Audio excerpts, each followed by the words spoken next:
la vidéo YouTube du Japon, enfin 2 mois et demi après, et je la fais parce que j'ai eu la sensation d'avoir crevé le cœur de mes parents en leur disant que je n'allais pas faire de vidéo, et j'ai senti leur déception. Donc pour toi papa, pour toi maman, je vais vous faire cette vidéo YouTube du Japon, j'espère qu'elle vous plaira. Et puis honnêtement, je pense que ça peut intéresser beaucoup de monde. Par exemple, juste pour ma petite expérience, sachez que c'était un pays que je ne voulais absolument pas faire. Je ne m'y suis absolument pas intéressée avant d'y partir. Je sais pas, j'avais une grosse appréhension et j'étais assez fermée sur tous les pays asiatiques. Ça a été une belle découverte.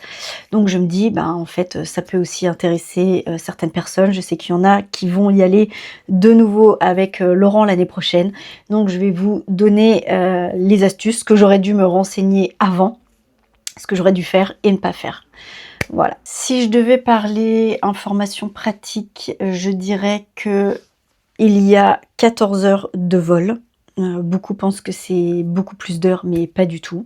On a fait un Paris-Tokyo direct pour l'aller, et pour le retour, on a fait un Osaka-Paris. C'était un séminaire qui était organisé par Masterclass Event, donc Laurent Mille, sur normalement 8 jours. Nous, on a décidé de prolonger et de prolonger le séjour. Donc on est arrivé 2 jours avant à Tokyo et on est resté 2 jours supplémentaires sur Osaka, ce qui a fait que finalement on est parti du 15 au 25, on est parti 10 jours. C'est court et en même temps j'étais contente de rentrer. Et d'ailleurs, si j'ai un conseil à vous donner, c'est de faire plus ou moins la même chose, c'est d'arriver un petit peu avant et de rester un petit peu après, parce que c'est vraiment un voyage qui est épuisant. On marche énormément, il y a beaucoup de trajets, c'est très grand, donc vraiment prendre un petit peu de temps avant et après, ça nous a vraiment fait du bien. Alors, quand on est arrivé à l'aéroport de Tokyo, déjà la première chose bien évidemment qui m'a surprise, c'est déjà la rigueur. L'attente quand on est allé dans le métro, et aussi il y a des petits chiens quand vous attendez votre valise, des tout petits chiens. Alors c'est bizarre parce que chez nous on a toujours cette habitude d'avoir des gros chiens, je cherche le nom, comme les bergers allemands, et là en fait c'est des tout petits chiens, et en fait ils reniflent tout autour du portique à valise, et vous êtes sélectionné. Si le chien sent, vous êtes obligé de dévaliser quelque chose. Une chose aussi que je ne savais pas, c'est qu'on n'a pas le droit de filmer les Japonais. Et ouais, t'as l'impression que c'est eux qui se filment le plus dans le monde, mais toi tu n'as pas le droit de les filmer. Tu as le droit de te filmer toi, mais tu n'as pas le droit de filmer les gens autour de toi. Pour les noms, je vous essaierai de les mentionner dans la vidéo, parce que alors les noms c'est vraiment très compliqué, hein. Je ne suis pas japonaise. Et donc le premier jour, quand on est arrivé, on est allé à Shibuya, et on s'est déplacé uniquement en métro. On a pris aussi un petit peu des bus, mais le métro. Bon, alors, je vais pas vous mentir que quand on arrive dans le métro, il y a quand même un certain temps à comprendre les choses. Donc, vous pouvez utiliser l'application Plan pour ceux qui ont des iPhones, parce que pour le coup, j'ai trouvé que c'était vraiment d'une simplicité enfantine. Il y a tout plein d'autres applications, mais en tout cas, l'application Plan fonctionne très très bien. Donc au début, forcément un petit peu perdu dans les noms, etc., de comprendre le rouge. En fait, ça marche par couleur chez eux. Mais en tout cas, vraiment, une fois que vous avez compris ce système, c'est extrêmement simple de voyager dans les transports en commun. Donc pour la première journée, on est allé à Shibuya. Donc c'est une ville extrêmement animée, et c'est là aussi qu'on y retrouve le fameux quartier, le carrefour, le passage piéton le plus grand au monde. Alors ça a été vraiment pour moi un truc fou, et j'ai même eu du mal à réaliser que j'étais là-bas. Je sais pas, l'immensité, le building, etc. C'était vraiment dingue, et j'ai vraiment eu du mal à réaliser. Donc il y a énormément de monde, c'est blindé, et il y a une sollicitation visuelle qui est juste incroyable. Il y a des buildings, des écrans, de la musique, de la couleur partout. Et aussi fou que ça puisse paraître, il y a beaucoup de monde, mais on ne se sent pas du tout oppressé. Alors ça, c'est inexplicable et je pense que c'est des choses qui se vivent également. Mais ouais, tu sens qu'il n'y a aucune insécurité qu'on pourrait peut-être ressentir dans des autres villes. Donc ça, c'était vraiment un point, je trouve, très positif. Et bien évidemment, le Japon, quand on y est arrivé, bah, c'est énormément de magasins. C'est une surconsommation excessive de produits en tout genre. Que ce soit skincare, haircare, bien évidemment, ils sont très forts, hein, ils sont très forts là-dessus. Que ce soit le high-tech, etc. Enfin, je vous montrerai des images de tout ce qu'on a pu voir. C'était vraiment incroyable. La bouffe, n'en parlons pas. Vous avez des choses, des goûts qui sont complètement fous et tu as envie presque de goûter à tout. Ensuite, on est allé faire un petit tour, bien évidemment, sur un rooftop pour aller voir la vue entière de Tokyo. C'est très très beau d'ailleurs. Je vous conseille de faire au moins un rooftop pour aller voir en fait la vue qui est vraiment... alors, je pourrais pas dire très très belle parce que ça reste pour moi du bitume et que ce n'est pas ça qui est beau, mais en tout cas, ça vaut le coup d'œil. Alors, le lendemain, on a fait le quartier. Alors, attendez, il faut que je lise, hein, il faut que je lise les noms. Akihabara. Alors, là, c'était pareil, tout aussi sympa. C'est le quartier des gamers, donc le jeu vidéo. Et là, vous rentrez dans une 20e dimension, je pense. Vraiment, si vous n'êtes jamais sorti de chez vous, de la France, etc., c'est extrêmement choquant. Parce que c'est de la folie. Le manga, enfin, faut le voir pour le croire, les statuettes, des vitrines complètes, des étages complets, des buildings complets sur le manga. Et tout ce qui est high-tech, on a fait des buildings de 8-9 étages et c'est un étage complet qui fait des centaines de mètres carrés rempli que de, quand vous êtes dans les montres, ça va être les montres.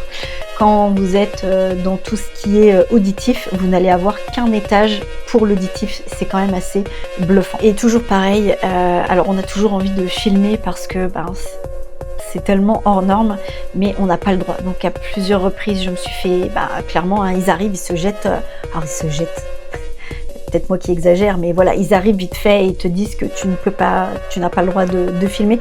Et c'est pas tant les gens que je veux filmer, c'est leur mode de fonctionnement parce que vraiment j'ai vu des gens jouer sur des jeux à une rapidité, mais tu te dis même que c'est surhumain de pouvoir faire des choses comme ça, d'aller aussi vite. T'as genre le truc des 4 couleurs, le Simon, que moi j'ai eu quand j'étais gamine, c'est 10 fois comme ça et ça va à des vitesses lunaires et les gars ils arrivent à suivre ça. Donc c'était plus le côté waouh, j'en reviens pas, que l'humain arrive à être aussi rapide, que je voulais filmer, et l'immensité encore et tous ces gens qui sont waouh, t'as l'impression qu'il n'y a plus rien qui existe, ils sont dans une bulle et voilà, et je trouvais intéressant de vous montrer ça, mais on n'a pas eu le droit. Et ensuite, le soir, on s'est retrouvé avec mon collègue Joris de la Loge à Annecy. Joris, si tu regardes ça, Joris et Mag, big up à vous. On s'est fait une soirée et on a vraiment bien rigolé. Alors avec Mag et Joris qui n'aimait pas le poisson, forcément on n'a pas mangé, mais on n'a pas très très bien mangé, mais c'était encore une fois une belle expérience et ils ont bu du sec et chaud et c'était content et on a passé une bonne soirée. Et là, ce que vous pouvez voir, ce sont en fait des personnes là-bas. Ce que j'aime, c'est que ce ne sont pas les animaux qui sont mis à contribution, mais c'est l'humain dans des carrioles et ça c'était vraiment un truc de fou. Les gars ils sont taillés de malades et en fait ils vous promènent en fait dans les rues de Tokyo. Donc c'était assez beau à voir et c'est impressionnant parce qu'ils n'ont pas de chaussures, ils ont des espèces de, si c'est des baskets sans semelle avec qui fait toute la taille des orteils. Alors moi je me dis waouh, à même le sol et courir et marcher comme ça toute la journée, c'est quelque chose qui m'a assez surprise. Et puis on a encore fait beaucoup de magasins et parce que en fait quand tu es dans les rues comme ça, il y a beaucoup de magasins, beaucoup de choses à voir. T'as l'impression que tu vas tomber sur toujours des choses peut-être un petit peu nouvelles, mais en fait pas du tout. C'est toujours la même chose et voilà, moi c'est des choses qui me gavent assez rapidement parce que j'aime pas faire les magasins pour dire de faire les magasins. Donc et comme tu ne comprends strictement rien sur les paquets, comme tout est surchargé et que à chaque fois tu es obligé d'utiliser ton Google Trad, ça te met 3 plombes, ça m'a vite saoulé. Donc pour ma part, j'ai pas trop aimé ce côté faire les magasins pour dire de faire les magasins. Ah oui, et j'allais aussi oublier de vous dire que avant de rejoindre Joris sur le quartier où on est allé faire un bar à whisky. Ah my god, ce truc qui m'a complètement écœurée, c'est ce serpent dans ce bocal et en fait ils servent le jus pour en faire des cocktails. Ah moi clairement de voir ça, ça m'a complètement écœurée. Je me dis encore une fois, c'est des cultures qui sont complètement différentes à voir. Le lieu était improbable, c'était très calme, etc. Mais pour ma part, voir tous ces animaux comme ça m'a écœurée. Ensuite on a fait, alors de nouveau, le quartier Asakusa. Donc là, c'était intéressant à faire parce qu'on a fait notre premier temple. Et moi, c'est ça que j'avais vraiment besoin parce que je vous cache pas qu'au bout de 3 jours dans Tokyo, j'ai eu cette envie de repartir parce que trop de bitume, trop de monde et en fait, je me suis sentie mais vraiment oppressée. J'étais vraiment pas bien. Au bout de ce 3e jour, j'avais vraiment besoin de retrouver de la nature, de retrouver du vert, de retrouver du calme, parce que comme je vous l'ai dit, c'est beaucoup de bruit, c'est beaucoup de monde et c'est tout le temps, jour et nuit. Et je me suis vraiment sentie mal au bout de ces 3 jours et j'avais vraiment besoin de retrouver des choses un petit peu plus authentiques. Alors on y a vu des geishas, donc là c'était hyper beau parce que c'était la première fois que j'en voyais et en fait dans la rue c'est assez facile de les repérer forcément. Elles sont vraiment très belles, c'est vraiment ancestral et vraiment traditionnel et j'ai adoré en fait les regarder, que ce soit le maquillage, que ce soit les tenues, leurs chaussures de marché avec les chaussettes, les tongs, etc. Il y a une grande hygiène parce que voilà, les chaussettes elles servent pour se protéger, ne pas avoir les pieds sales, etc. Donc ça c'était vraiment intéressant. On a fait aussi sur Asakusa des espèces de... Avant de rentrer dans le temple, c'est des grands halls, en fait, où il y a plein de petits chalets où vous pouvez acheter à manger, des souvenirs, etc. On a bien évidemment mangé une glace au matcha. On a d'ailleurs retrouvé Nathan et Sandrine qui étaient aussi avec nous sur cette masterclass. Et donc, on a fait le temple Sensoji. Alors, encore une fois, vous ne pouvez pas avoir accès aux intérieurs des temples. Je pensais de nouveau qu'on pouvait aller se recueillir, pourquoi pas faire une méditation, etc. Non, c'est blindé de monde. Alors c'est très beau, les architectures sont vraiment magnifiques, mais c'est sursaturé de monde. Donc j'étais un petit peu déçue dans le sens de me dire, ouais, je pensais encore une fois aller visiter, voir, etc. Et en fait, vous devez rester simplement en extérieur. On a fait des rituels parce que tout est dehors et tout est mis en place avec de l'encens. Et j'ai trouvé que c'était super intéressant. D'ailleurs, une belle image d'un grand-père japonais, en fait, qui fait venir l'encens pour se purifier. J'ai trouvé ça... Il y avait vraiment de belles images. Quand vraiment, parfois, vous déconnectez un petit peu, que vous faites focus sur des petites choses, on voit, il y a vraiment de belles images. Et vraiment, celle-ci, j'ai trouvé ça trop cute. Et encore une fois, regardez, 14 millions de personnes sur Tokyo. Et écoutez juste le calme.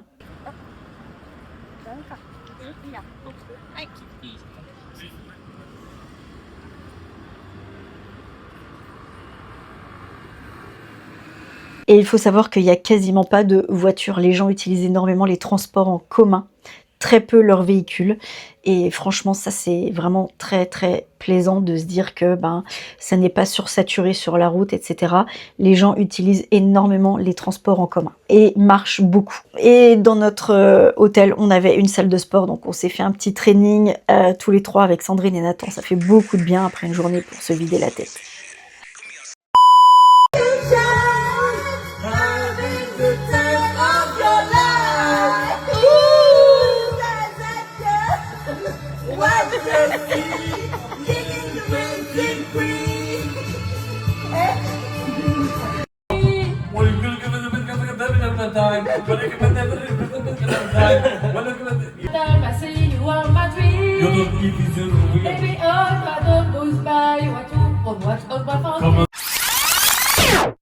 Le lendemain, on avait donc une formation qui était sur le maquillage de geisha et sur les coiffures traditionnelles. J'ai vraiment trouvé que c'était hyper intéressant. C'est presque même la journée qui m'a plus plu, alors que ça n'avait pas forcément rapport, parce que moi je fais pas de chignon, qui avait rapport avec la coiffure. Mais en tout cas, on a pu poser des questions et j'ai trouvé que c'était vraiment très très intéressant. Moi j'aime beaucoup savoir d'où viennent ces traditions, le pourquoi, connaître l'histoire, et vraiment c'était intéressant. On avait une traductrice qui était japonaise mais qui nous traduisait en français, et on pouvait poser toutes les questions et j'ai trouvé que c'était vraiment une très très belle matinée de formation. Bon, d'ailleurs j'ai pu essayer une perruque puisque je rêve d'avoir une frange, mais bon, c'était pas ça qui était ça.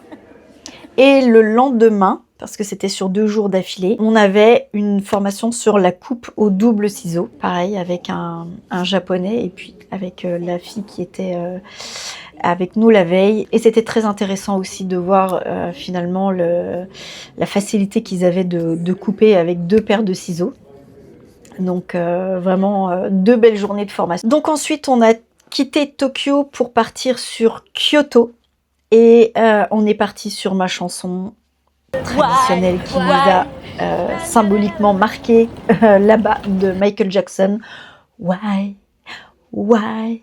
Bon, si forcément t'arrives, tu vas pas forcément comprendre, mais si tu m'as suivi un petit peu sur les réseaux, tu comprendras. Et on avait, je crois, de mémoire, 1h30 de train et on a pris le Shinkansen, donc c'est le train ultra rapide qui est au Japon d'ailleurs, qui traverse une grande partie du Japon parce qu'on l'a pris même pour descendre sur Hiroshima.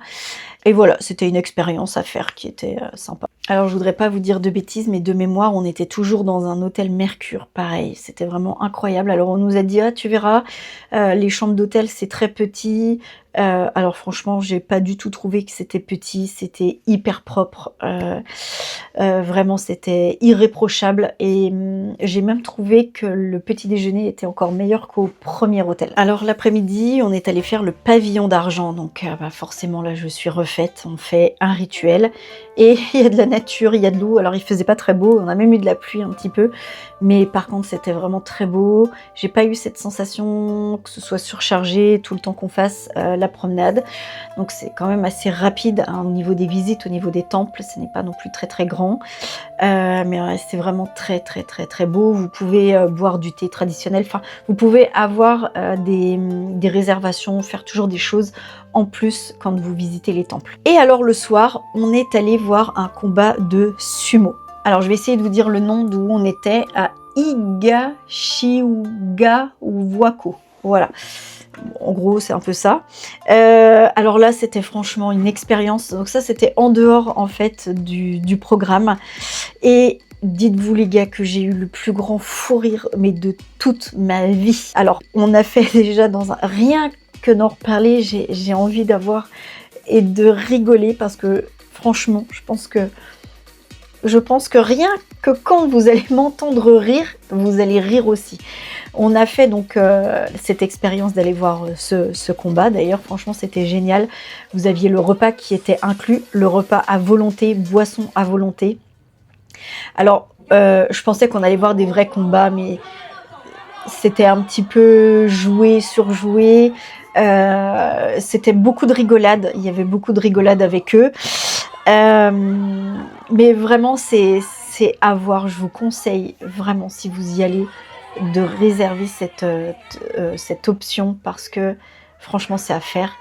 Et une fois qu'ils ont fait leur combat, etc., il y a des gens qui sont appelés dans le public et qui doivent mettre des combinaisons de sumo et qui doivent se battre pour eux. Et je te le donne en mille, c'est ma copine Sandrine qui a été tirée au sort. Mais franchement, je vais vous laisser regarder, mais le fou rire ultime déjà quand je l'ai vu sortir avec sa perruque de sumo, son truc comasse. Mais je vous laisse regarder.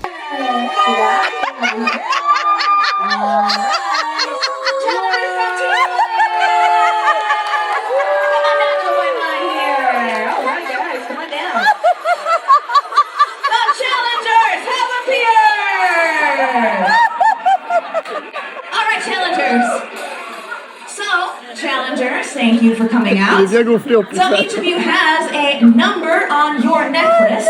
We are going to start with number 1, and everyone else, you may sit back down in your seat, okay? So, 署名お願いしていいですか？署名お願いします。大丈夫そう。Alright, thank you very much. So number 1 will come over here. Everyone else, please sit down. Please sit down. We'll call you by your number. So number 1, please come over here. You may sit in your seat back there. You may sit down. Alright, if it, actually, you want to sit in the sofa? You can sofa. You want to sit down there? That's okay. Yeah, you can sit down. Okay. いいですよ。大丈夫です。Alright, so we have your necklace, please. Alright, challenger number 1! Okay, no applause. Okay. Challenger, what's your name? Maxime, where are you from? Maxime. Oh, okay. Hey, don't assault him. Alright, step in for Chico. Yoisho. Let's hear for Sonny!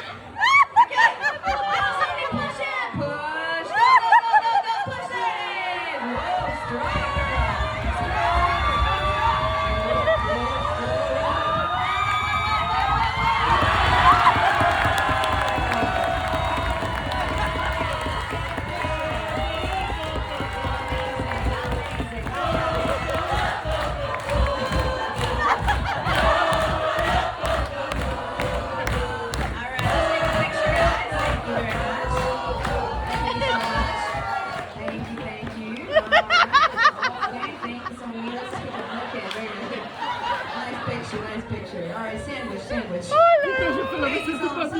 you very much. Et le lendemain, on est allé faire à Kyoto le sanctuaire Fushimi avec les torii rouge orangé. Alors ça, c'était d'une beauté, je n'ai même pas les mots pour vous décrire. Enfin si, vous allez voir les photos et les vidéos. C'était vraiment magnifique à faire. Et l'avantage, c'est que là, c'est vraiment immense. Donc au début, quand vous arrivez, encore une fois, je me suis dit, mais mon Dieu, ça va pas être possible. On était des milliers de personnes à rentrer sous ces torii, justement. Et je me suis dit, waouh, si c'est ça, ça va être l'enfer. Et en fait, pas du tout. C'est vraiment l'entrée. Et après, vous pouvez monter. Alors, c'était quand même assez intense. Vous pouvez vraiment monter haut, longtemps, au niveau des marches. Et là, vous êtes seul. Et vous avez vraiment des sanctuaires partout. Vous pouvez vous... C'est un peu raide.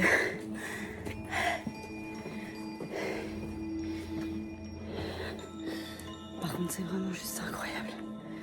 Très très beau. Je me sens comme un poisson de l'eau en dehors de tous ces buildings. Pour cueillir, nous on a fait une respiration. Franchement, c'est génial. Et tu sens à quel point c'est sacré. Il y règne quelque chose de vraiment bon. Enfin, moi, de ce que j'ai pu ressentir.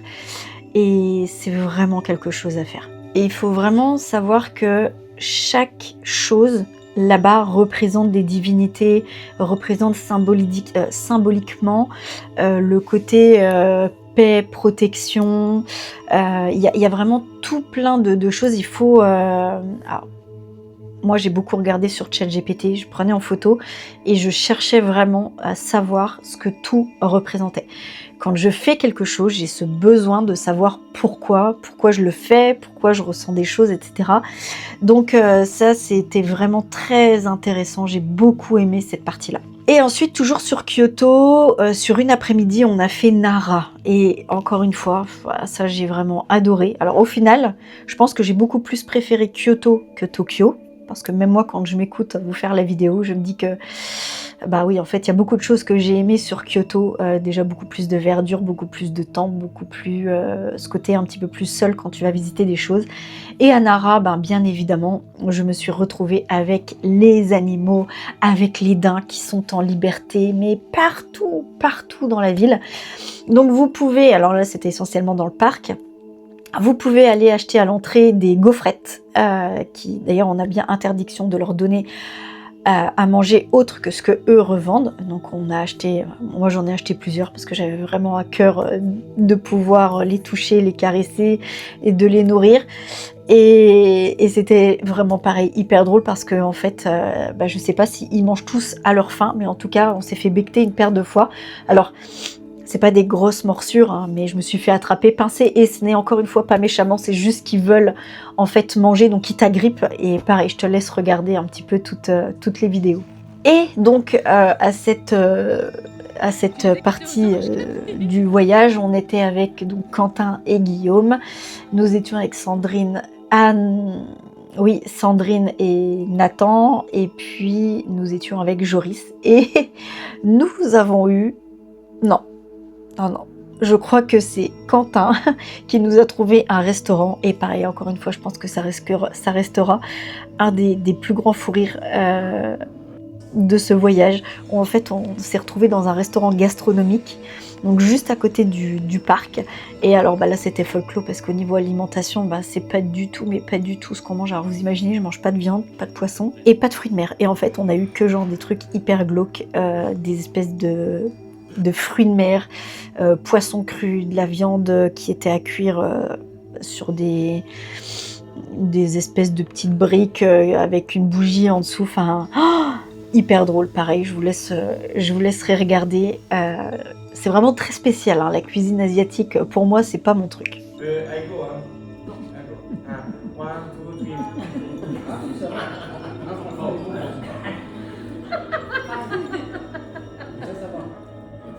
Non, ça va, ça. Ça va, t'as tout mangé, Cyril, toi? Ça fait marbre. Non, le poisson, vous pouvez le manger. Et dans le parc de Nara, vous avez également un temple qui est à faire. Et vous avez un des plus grands Bouddhas qui est installé en fait dans ce temple. Et je me suis dit... Mais alors en fait, pour vous dire que c'était même tellement grand que quand je suis arrivée devant l'entrée, c'est un immense... c'est un temple, hein, mais tu as l'impression que ça fait un hangar tellement c'est haut. Et en fait, je n'ai même pas vu le Bouddha qui fait quand même 15 mètres de haut. Mais pour te dire qu'en fait, j'ai été prise par l'immensité de la chose.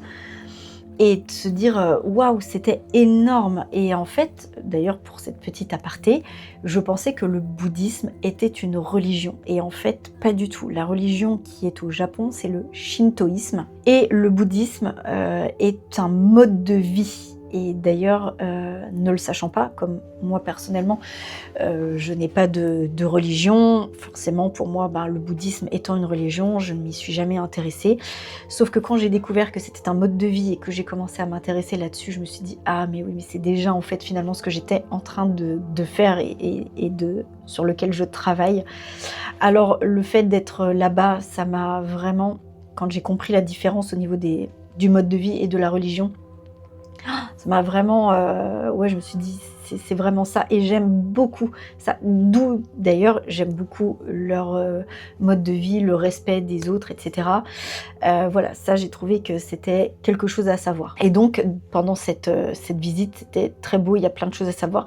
Vous avez des QR codes que vous pouvez flasher pour vous expliquer un petit peu ce que représente finalement chaque statue. Ensuite, on a fait le quartier de Jinka. Pareil, toujours beaucoup de temples à voir. C'est vraiment très beau. Toutes les formes, toutes les couleurs aussi différentes. Il y a toujours beaucoup d'eau également autour de la nature, de la verdure. Bon, après, on va pas se leurrer, il y a aussi beaucoup de monde.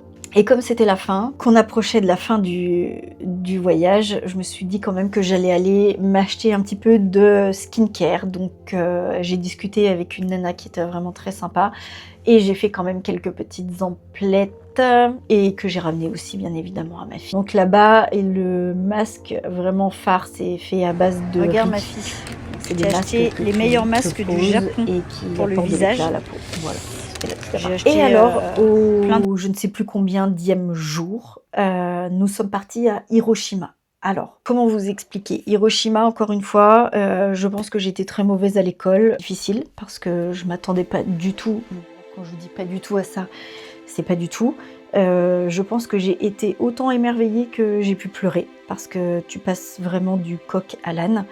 Donc quand on est arrivé sur Hiroshima, déjà il règne une ambiance extrêmement calme, pesante, lourde. Ouais, je pense que c'est vraiment les mots qui correspondent le mieux à ça. Alors ça fait bizarre parce que tu as presque l'impression que c'est une ville fantôme. Il y a beaucoup de choses à visiter tout autour. En fait, on avait pris donc de la gare, on a pris le tramway et le tramway vous dépose pile poil devant le bâtiment qui a été détruit. Je me rappelle plus le nom. Et c'était vraiment... wow, quand tu sors déjà, t'es dedans tout de suite. Et puis tu longes et là il y a le musée qui est tout au bout. Alors on s'est dit avec Cyril, ouais on le fait pas. Et en fait quand on a demandé à ChatGPT, bah, ils te disent qu'en fait c'est extrêmement fort. Donc on s'est dit ouais qu'est-ce qu'on fait, c'est quand même dommage d'être là et de ne pas faire. Donc on prend l'initiative de se rendre au musée. On va faire quoi, la scène? Et ben disons c'est quelque chose. Alors effectivement j'ai envie de te dire que oui c'est à faire parce que si tu es comme moi et que tu n'as pas écouté à l'école, je pense qu'on se rend pas compte en fait du dégât de la chose. Et après bah, évidemment j'ai regardé des vidéos YouTube pour comprendre pourquoi, qu'est-ce qui s'est passé. Et puis encore une fois, chaque fois je veux toujours tout savoir et des fois je me dis que c'est bien de pas savoir, mais enfin c'est un besoin, bref c'est comme ça. Mais c'était vraiment quelque chose de terrifiant de te dire qu'en fait Hiroshima a été choisi parce que c'était l'endroit parfait au niveau de sa géographie pour détruire le plus de choses possible, en sachant que c'était le plus plat possible et que les maisons étaient faites essentiellement avec des matériaux très fragiles. Donc ils savaient qu'au niveau de tout ce qui était déflagration, tout allait péter. Déjà quand tu te dis ça, c'est quand même monstrueux, mais c'est comme ça. Bref, dans le musée, c'est très très dur parce qu'il y a énormément de vidéos d'enfants, de portraits d'enfants, de vêtements, de choses qui restent d'enfants. Et alors honnêtement, ça a été 5-10 minutes, 15 minutes, 20 minutes, et puis après, c'était trop pour moi. J'ai vraiment pleuré de me dire, mais mon Dieu, l'humain, à quel point il peut être atroce, guerre ou pas guerre. Je me dis, c'est ignoble d'avoir fait ça. Je sais pas si je te raconte... ou si je te laisse aller regarder, mais enfin voilà, des gens qui ont été brûlés. D'ailleurs on voit une petite fille qui a été sauvée, et puis il parle beaucoup d'elle, et tu la vois en photo au moment de la guerre, et tu la vois d'ailleurs quelques années plus tard, et tu te dis wow, qu'est-ce qu'elle a vécu, enfin bref. Et puis d'ailleurs une autre petite fille. D'ailleurs, dans Hiroshima, on peut retrouver en fait beaucoup de statues qui est de cette petite fille d'ailleurs qui a lancé en fait toutes les guirlandes que vous avez pu voir, ou je vais vous mettre dans la vidéo. Et en fait, elle était persuadée que si elle accrochait des grues, donc elle appelle ça, c'est des petites grues ensemble, si elle en attachait 1000, elle allait être sauvée. Et ils en ont fait en fait l'effigie à Hiroshima, donc elle a sa propre statue et tout est bordé. Il faut savoir encore qu'il y a des milliers de guirlandes de grues qui arrivent chaque année à Hiroshima, et en pensant encore à elle. Et en fait elle est décédée 8 ans plus tard de la radioactivité, donc elle n'a pas survécu, même si elle a fait toutes ces guirlandes. Oh ben, ça me prend tellement. Ouf. Bonne petite respiration. Bref, si vous voulez en savoir plus, je vous laisserai regarder. Donc on a fait ce petit programme sur la matinée, et à 13h on est parti sur Seto-Nekai National Park, et là c'était juste merveilleux. On a pris le bateau. Alors vraiment, encore une fois, c'est très très simple. Si vous demandez à ChatGPT de vous organiser votre voyage, vous lui dites où vous êtes, ce que vous voulez faire, c'est détaillé, c'est d'une simplicité enfantine. Donc on a pris le bateau, c'était juste magnifique, des montagnes, enfin bref, tout ce que j'aime. Et on est allé voir donc ce fameux sanctuaire qui était sur l'eau. Et je pense que je vais rien vous raconter, je vais laisser les images parler. On s'est promené, c'était calme. Enfin, c'était vraiment le côté parfait de ce que j'attendais de ce voyage. Et d'ailleurs, si je devais le refaire, ça serait vraiment avec des choses beaucoup plus typiques, comme ce que j'ai pu faire sur les derniers jours, ce que j'ai fait de moi-même, et sortir des villes. Parce que je me suis rendu compte, encore une fois, et ça a confirmé ma croyance, que je ne suis pas faite pour visiter des villes. Je suis faite pour être dans la nature, pour être connectée à la nature, à la vraie vie. Respirer, faire des respirations, des méditations. Voilà, moi ça c'est mon kiff ultime, c'est ça que j'ai besoin. Voilà.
Alors j'ai certainement oublié peut-être beaucoup de choses.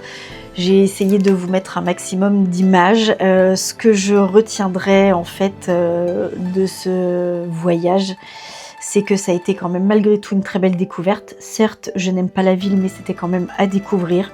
Il y a un énorme respect d'autrui, du respect des autres. Ça, franchement, je pense que c'est un pays, je ne comprends pas qu'on ne prenne pas exemple sur ces modes de vie. J'ai, j'allais dire détesté, je pense pas que c'est le mot, tout ce qui était nourriture. Voilà, moi j'aime pas du tout le poisson, pas le poisson cru, donc ça a été vraiment très compliqué. Il y a beaucoup d'arômes qui sont pour moi spéciaux. Manger avec des baguettes, ça a été un calvaire. Vraiment, j'ai eu du mal à manger avec ça. J'ai sur certaines fois très très bien mangé. D'ailleurs, notamment un restaurant qu'on a fait avec Sandrine, qui était des petits chefs particuliers, c'était vraiment incroyable. Un autre où on est allé donc sur Hiroshima, où on a mangé typique, c'était aussi très très bon. Et concernant toujours la nourriture, une chose aussi qui m'a choquée, c'est que là-bas les jaunes d'œufs sont oranges. Donc rassurez-vous, si vous ne voulez pas et que ça vous fait peur, c'est tout à fait normal. Plus ils sont oranges, plus justement ils sont élevés en fait à la carotène, et c'est ça qui colore en fait les œufs. Donc plus les œufs sont oranges, sachez que plus l'œuf est d'excellente qualité. La propreté. D'ailleurs, je n'ai même pas pensé à vous parler des toilettes japonaises. Et le truc le plus fou, c'est quand même les toilettes. C'est quand même des petits chaussons à l'entrée. Et en fait, pour ceux qui ne connaissent pas, déjà ça s'ouvre tout seul. Là, j'ai forcé. La cuvette, elle est chauffante. Donc ici, c'est les chasses d'eau, c'est les fluffs. Là, c'est pour le nettoyer. Ici, tu as pour te laver le fiac. Ici, c'est pas les mêmes jets. Ici, la nénette. Tu règles le plus devant, plus derrière. Tu règles l'intensité. Puis là, il y a tellement de choses, je sais pas. Mais alors, vraiment, les toilettes, c'est vraiment une expérience toilettaire. Les toilettes japonaises, c'est Juste un truc de fou, c'est-à-dire que la première fois que je me suis assise sur le toilette, j'ai pas compris, le toilette était chaud et en fait les cuvettes sont chauffantes dans les hôtels. Vous avez même dans certains, des bruits avec, de l'eau de mer.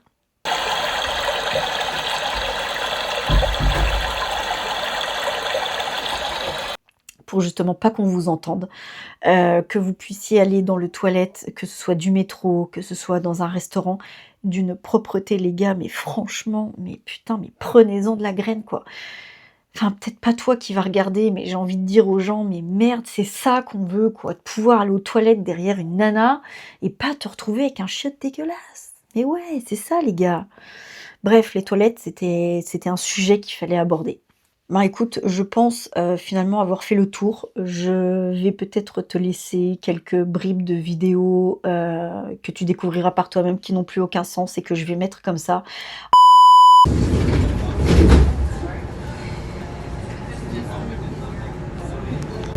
Tu peux me dire où on est là, Cyril? On est où? Lawson, Et c'est quoi ce genre de magasin? un restaurant 5 étoiles. Non mais... Je sais. Mais c'est des supérettes ouverts 24h/24. Oui, on s'en fout.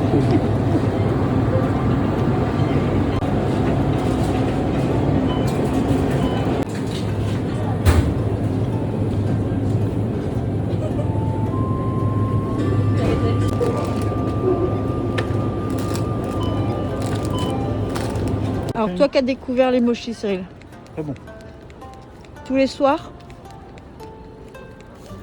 Très riche en prot. C'est bon pour la prise de masse.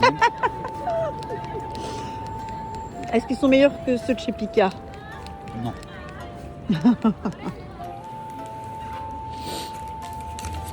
J'ai ruiné ma sèche moi pour des mochis. J'ai niqué 4 mois de sport pour ça, là, ces trucs glacés. Tous les soirs. Incroyablement bon. Tu veux pas nous dire comment elles sont tes pâtes? Elles sont très bonnes. Des pâtes chips. Ah oui, c'est ça. On est une journée avant de partir. Je suis venue chercher mes derniers mochis et du coup je vais goûter ça aussi. Et puis quelques barres de protéines. Et puis adieu les 7-Eleven. Ah ouais? Non, c'est la deuxième glace que tu manges. Non, tu vas manger la mienne. T'as pas marre de manger des glaces? Yes. Yes. Ah ouais, incroyable. Ah, c'est énorme. Oh, j'adore. C'est ouf.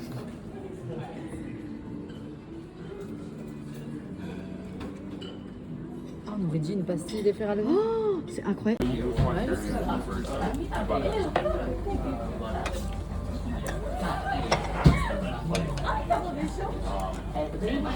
立ち止まって他のお客様の通行の妨げにならない場所でご使用ください。 Protéiné. Il y a 15 grammes de protéines pour 100 grammes, donc il n'y a rien à tout. Est-ce qu'on va se transformer en matcha? Il y a des chances. Tu vas encore manger une glace au matcha?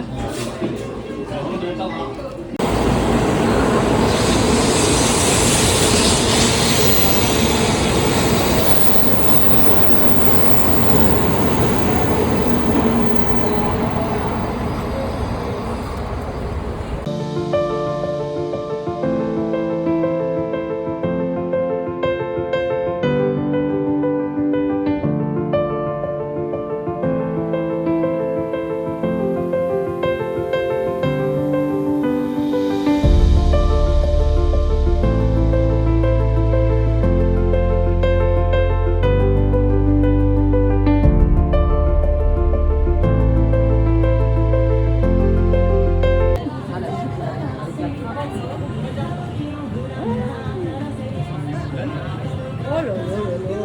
Ah ouais. Ah mais non mais là, regarde voir le prix de celle-là. Ouais, mais tu rentres comment ça dans la valise? Non, c'est tout léger. Ah ouais? En attendant, papa, maman, j'espère que ce vlog vous aura plu. Je viens de consacrer mon 23 juillet, je viens de vous consacrer 2 heures de vidéo parce que j'ai dû reprendre parce que je ne me souvenais plus et que maintenant je vais me taper à peu près 3 heures de montage.